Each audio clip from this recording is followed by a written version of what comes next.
अस्सलाम वालेकुम रहमतुल्लाह। आज हम अगर अपना अगला टॉपिक देखते हैं, that is electromagnetic spectrum. Last topic में हमने डिस्पर्जन के बारे में पढ़ा था, दैट इज़ के लाइट को जब प्रिज्म में से पास किया जाता है तो 7 कलर में स्प्लिट हो जाती है। लाइट इसलिए 7 कलर में स्प्लिट होती है कि हर लाइट की अपनी खास वेवलेंथ और फ्रिक्वेंसी और वेव नंबर्स होते हैं, जैसा कि हमने देखा है कैरेक्टरिस्टिक्स ऑफ रेडिएशन में।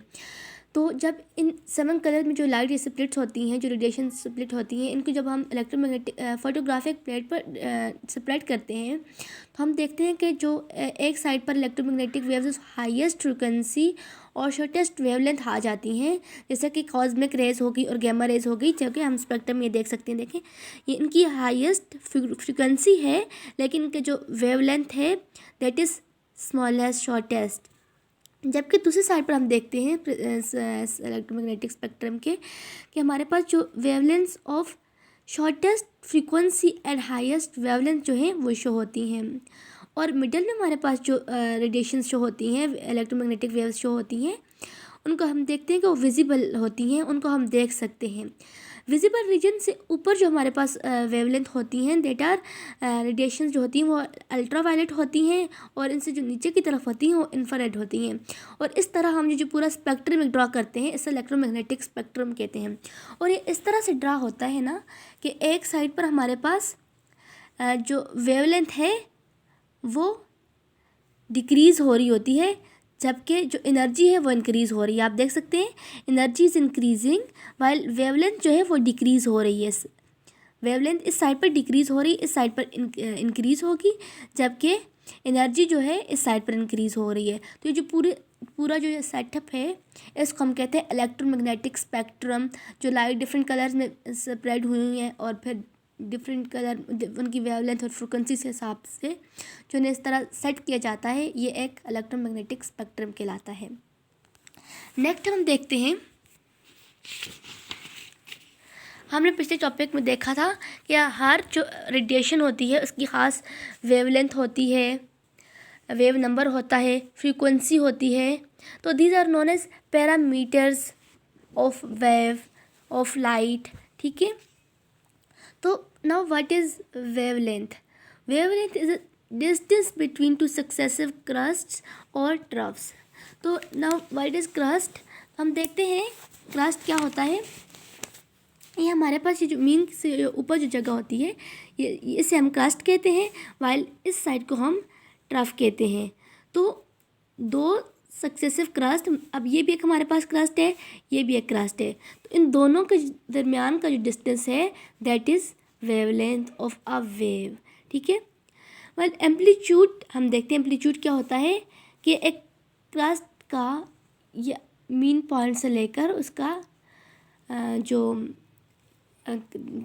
ये यहाँ तक जो आता है इसे हम कहते हैं एम्पलीट्यूड, और इसको हम शो करते हैं साई से, वाइल वेवलेंथ को हम लैम्डा से शो करते हैं। अगर हम ट्रफ का देखें तो ये भी हमारे पास साई कहलाएगा, दैट इज़ एम्पलीट्यूड।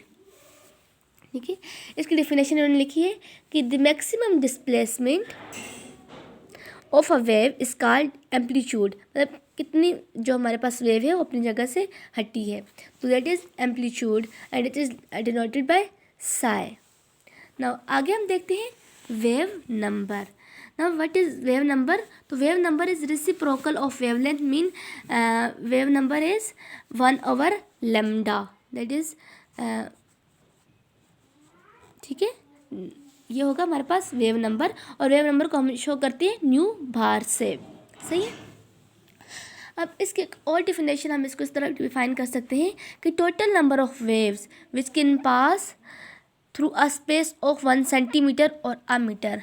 सपोज हमारे पास ये जो यहाँ तक जो चीज़ है, यहाँ से लेकर हमारे पास जो डिस्टेंस है वो 1 सेंटीमीटर का है, तो यहाँ से कितनी वेव्स जो हैं पास हो रही हैं, इट इज़ वेव नंबर। सही है, मीन अगर हम यहाँ देखिए वेव ये होती है ना कि ये हमारे पास एक क्रस्ट और एक ट्रफ, दैट इज़ वेव, ये एक वेव है।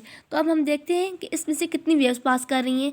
यहाँ तक एक वेव हो जाएगी, यहाँ तक 2, यहाँ तक 3, यहाँ तक 4, ऑलमोस्ट 4। तो अब हमारे पास 1 सेंटीमीटर में से 4 वेव्स पास कर रही हैं, तो हमारे पास इसका वेव नंबर हमारे पास जो आएगा दैट इज़ 4।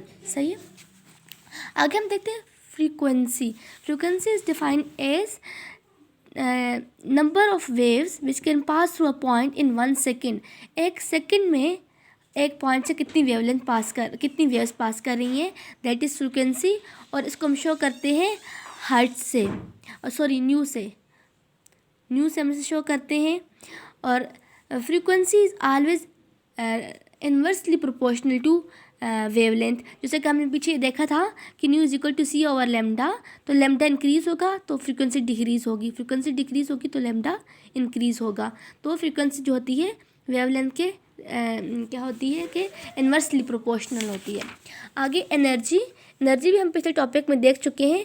एनर्जी यही इन्होंने लिखा है कि फाइंड करने का formula E is equal to H nu, और एच सेम रहेगा तो न्यू की वैल्यू अगर पुट करें सी और लेमडा तो हमारे पास एनर्जी हम फाइंड कर सकते हैं.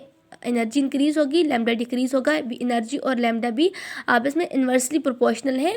तो हम देख सकते हैं. अब दोबारा अगर हम थोड़ा सा इलेक्ट्रोमैग्नेटिक स्पेक्ट्रम की तरफ आएँ तो हम कहते हैं कि एक एक्सट्रीम पर हम कह रहे हैं ना कि एनर्जी जो है यहाँ पर इंक्रीज़ है, एनर्जी ज़्यादा है, लेकिन फ्रीक्वेंसी वेवलेंथ जो है कम है. तो दैट इज़ हम यहाँ से आसानी से समझ सकते हैं एनर्जी ज़्यादा होगी तो वेवलेंथ कम होगी, तो एनर्जी ज़्यादा होगी. तो आज के इतना ही काफ़ी है. अल्लाह हाफिज़.